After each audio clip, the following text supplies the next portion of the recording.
Welcome to AITV News.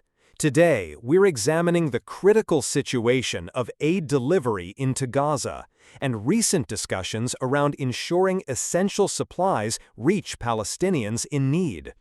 Israeli Prime Minister Benjamin Netanyahu has recently spoken about new plans to facilitate aid into Gaza. These statements often emerge amidst significant international pressure and dire warnings from humanitarian organizations about severe shortages. It's important to contextualize these discussions within the ongoing conflict, as Mr. Netanyahu has also reiterated Israel's long-term security objectives in the region. So, what is the current state of aid delivery?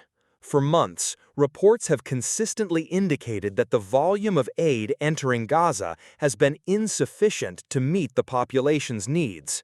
While various land-based entry points, alongside efforts via sea and air, have been utilized, the United Nations and other aid agencies describe the overall volume as falling critically short of what's required.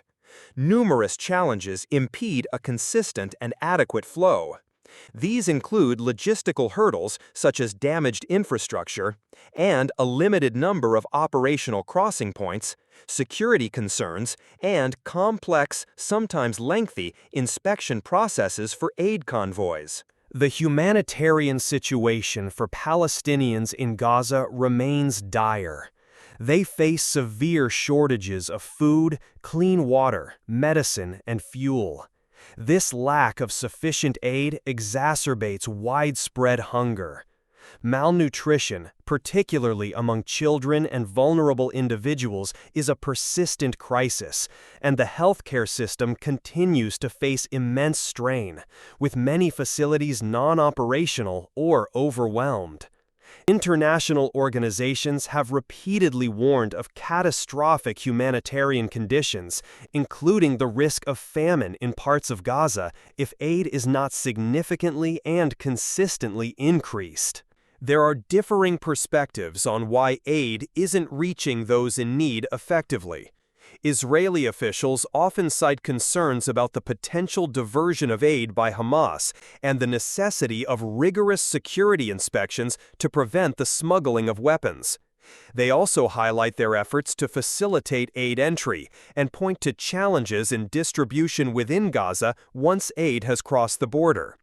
Conversely, Palestinian representatives and aid organizations on the ground report that the aid reaching them is a fraction of what is required to prevent a humanitarian catastrophe.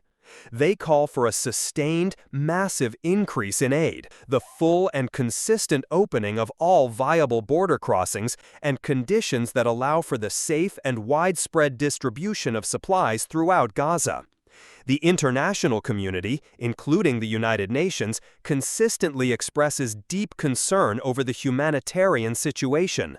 They call for unimpeded humanitarian access and urge all parties, particularly Israel, to fulfill their obligations under international law to ensure the basic needs of Gaza's civilian population are met, stressing that current aid levels are dangerously inadequate. The effectiveness of any aid facilitation measures is ultimately judged by a demonstrable and sustained increase in the volume and consistency of aid reaching people throughout all parts of Gaza. The international community continues to monitor whether commitments translate into tangible improvements on the ground.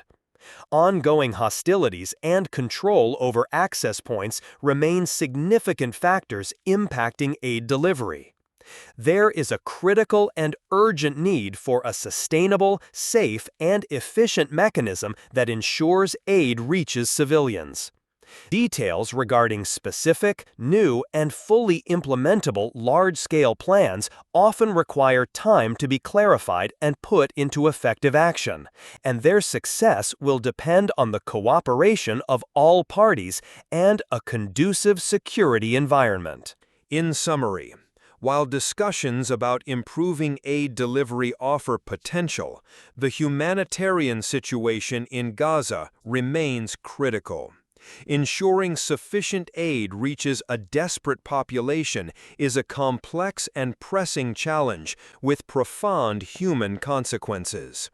Thank you for joining AITV News.